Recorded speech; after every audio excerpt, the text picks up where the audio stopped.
This is how I use shape to help students with their bow placements. So this is something I would do at the very beginning of learning the bow. In fact, you might even do this when you're still on a dowel stick, if you do dowel sticks, because you can practice all of your bow hand shapes before you ever try to put it on your instrument.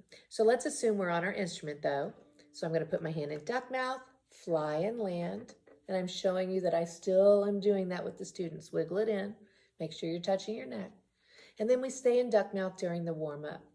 Okay, so the first position of the bow is at the frog. And you can see at the frog that our hand makes a triangle and the shape of the wrist is folded. That's its most folded position. You'll notice when you're at the square, your arm makes a square, or the middle rather, the arm makes a square. So you have one side, and then you imagine the fourth side. You have the square. You'll notice here that the wrist is straight. So that's the thing that we're targeting. And then we pick up the bow, we put it at the tip. And at the tip, I call this the big triangle because there's this side, obviously, this side, and then you imagine the third side. And that's where your wrist is concave. And that's a term that I actually teach them so they know what I'm talking about. So at each position, we would talk about the shape. Do you have a triangle? Is your wrist bent? Here's the square. Do you have a square? Is your wrist straight? And now we're at the tip, and you have the large triangle. Is your wrist concave?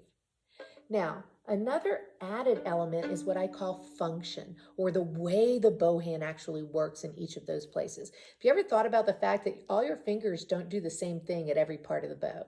Now, it's pretty obvious when you think of the difference between the way your hand feels at the frog and tip, right?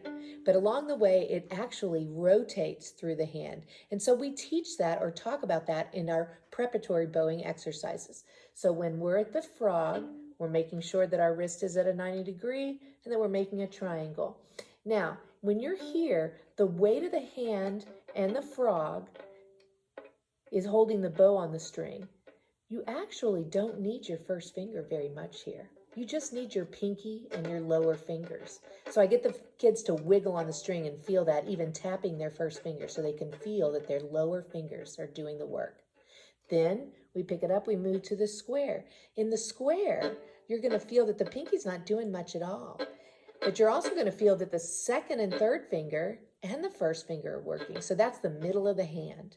Then when you go to the tip, you're going to feel that it's just the first finger. All the other fingers are not doing anything. In fact, depending on the size of your hand, they might even come off the bow. So then we go back to the middle where we're going to feel that 1, 2, and 3 re-engage. And then we're going to go back to the frog where we're going to feel first finger lighten up and 2, 3, and 4. So eventually you're going to go from each of those points, feeling the pinky, transfer to the middle.